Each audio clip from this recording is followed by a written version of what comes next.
biggest challenge for a Muslim man living in the West is that they go into a marriage or a nikah with zero experience with women. They have no idea what separates a good woman from a bad woman. So when they are looking to get married, they are very likely to give in to their emotions. The first girl that looks bubbly and fun to them, they automatically fall and they want to marry them. The problem here is that our emotions and impulses when it comes to marriage are often completely messed up because they come from the monkey part of our brain, the primal part. So they're not looking for the woman they want to actually marry, they're looking for the woman that will be the best to procreate with. That's the biological driver behind marriage. This is why it's extremely important for you, whoever's watching this, to recognize and more importantly to act on the green flags in women. Trigger warning, we're going to piss off a lot of feminists in this video. Number one, when you make eye contact with her, does she keep looking at you or does she look down? Does she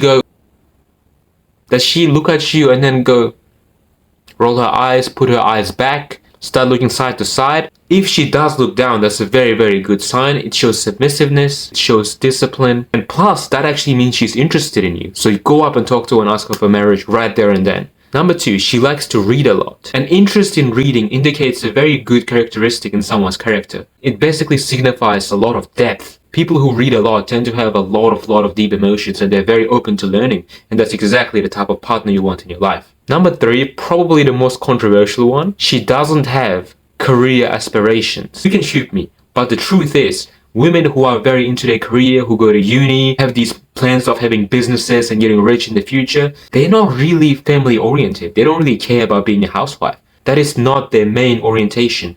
So I can guarantee you that you're not going to be at the top of her priorities. No matter how much she loves you, at the end of the day, the amount of energy she's invested into a career, whether she went to uni, any of this, it's going to place you below all that stuff. So yeah, think about that. I'm not saying anything. Last but certainly not least, she talks about her father with a lot of respect.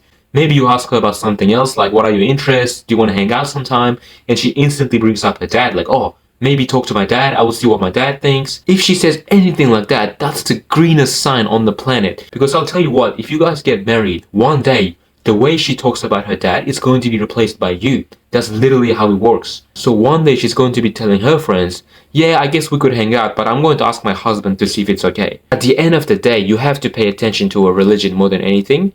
But this is the one thing that can be very, very deceiving. Because women, and again, I'm going to piss off every single feminist who's ever going to watch me, but the truth has to be told. Most Muslim women get completely ruined during their teens, during their young adulthood, and they cover up their trauma, their past with Islam, and they pretend to be very Islamic, they put on the hijab, and maybe they repented, inshallah. But the truth is, if the mentality is still the same, and most of the time it still is, it's just that they regret their past because their haram partners ended up leaving them. That's the truth. And I know how harsh this is, and I know I'm going to get a lot of hate, but the truth has to be spoken. And if you want a successful marriage as a Muslim in the West, you have to pay attention to these green flags and not under any circumstance give in to your impulses.